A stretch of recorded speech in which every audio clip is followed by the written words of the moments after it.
We want to spend time this morning remembering former First Lady Rosalynn Carter. Mrs. Carter passed away Sunday, November 19th.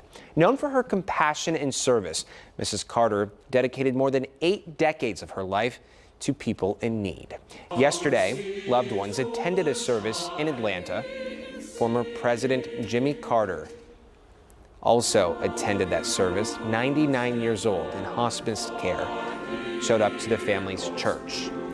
The Carters married in 1946 when Rosalynn was just 18 years old. She served as First Lady of the United States from 1977 to 1981. The Carters' legacy lives on in hundreds of communities, including Houston. Here to talk about their local impact, the local impact they had on our community, is Reverend Harvey Clemons Jr. Good morning, sir. Thank you so much for coming in. Good morning, Zach. How are you? I'm doing well this morning. Thank you for coming in and having this conversation with us. Thank you for letting me be here to tell the story of Habitat Humanity and our relationship with the Carters. Yeah, so tell us about Habitat for Humanity and the relationship the Carters had with this organization and what it meant to Houston. Well, you know, Habitat for Humanity is an organization that provides affordable housing, not just in Houston, but around the world.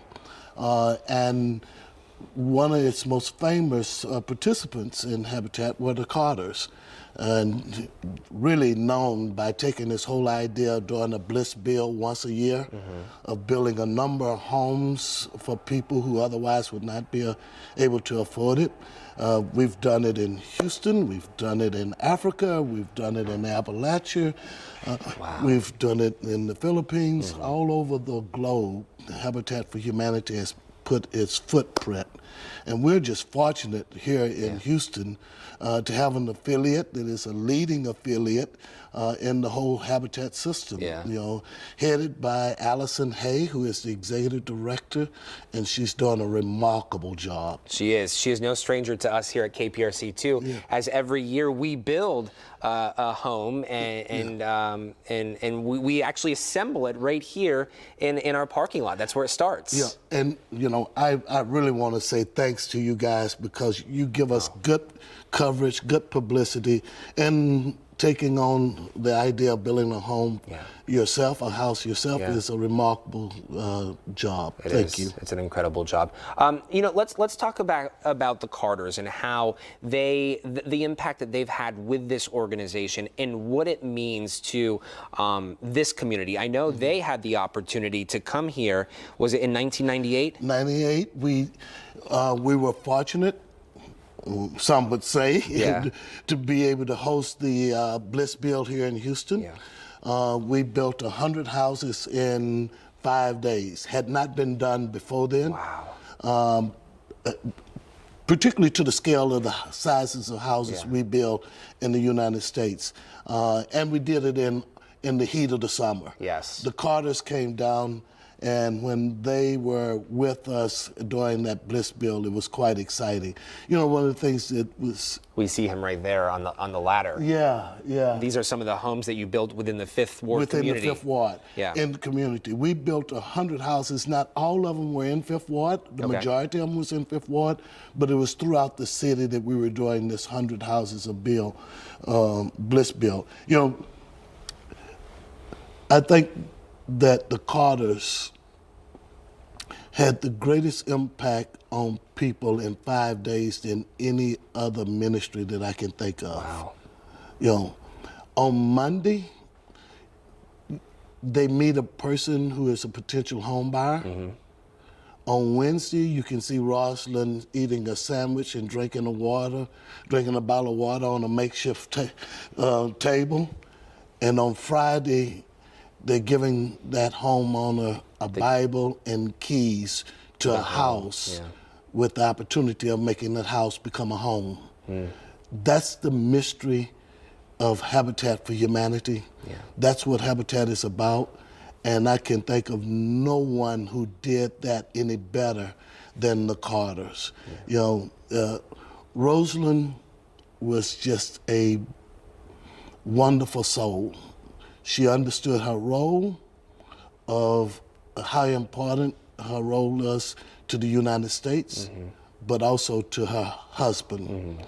And it was always funny for me to watch the two of them banding together like young teenagers in their life. You know, the way that they played off of one another and the way that they enjoyed one another. Do you recall your interaction with them? Do you remember anything specific about their time here in Houston? What I remember is how they would accept the average person, and how they would get, when they were made acquainted with that person, it was like you became immediately a friend to them.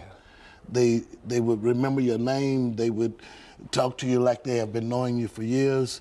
And so with the various encounters that I had with them over the years, not only in Houston, but in other parts of the world, it was always this remarkable thing that they treated you like that they have known you forever, and it was always good to see him say, "Harvey, how you doing? Rosalynn, guess our old friend is here," and pull you up and made me feel like I was somebody. Yeah, right. Yeah, absolutely.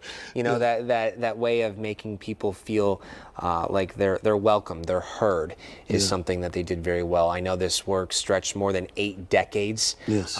This is something that was near and dear to their heart up until recently, when he was put into hospice care.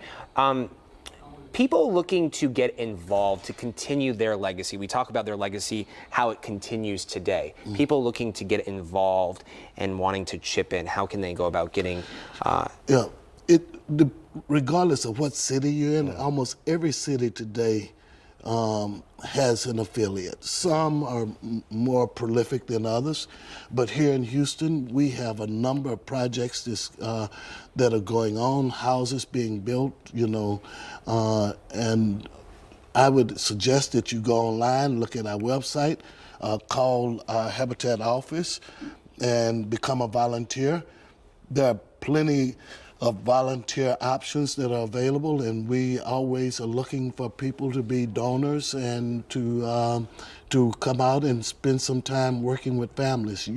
It will change your life, is to be working with a family and getting to know that family and watch that family go through the progression of applying, giving their equity hours in to work on their house, and then going into that house and watching that house become a home. Yeah. And we've always said here at KPRC, this is not just something that's handed to these people. These people work so hard to be where they are in their lives to get the keys to those homes. Yes. Yeah. And a kind of unknown statistic that those of us who are affiliated with Habitat is that when you look at all of the houses that we've built over the years, the number of houses that have gone into foreclosure, the people didn't follow through with the paying for it, is less than 1%. Isn't that incredible? People get in their house, they work to keep it, and they're building wealth and equity into those homes. It's a program that I'm glad that I invested my time in. Reverend, we so much appreciate your time with us this morning. Thank you, sir. Thank you so very much for telling our story. Absolutely, yes. 70 years of marriage is amazing. Yesterday, the couple's daughter, Amy Carter, read a letter written by her father, former President Jimmy Carter, to her mother 75 years ago. My darling, every time I have ever been away from you, I have been thrilled when I returned to discover just how wonderful you are. While I am away, I try to convince myself that you really are not, could not be, as sweet and beautiful as I remember. But when I see you, I fall in love with you all over again. Does that seem strange to you? It doesn't to me. Goodbye, darling. Until tomorrow. Jimmy.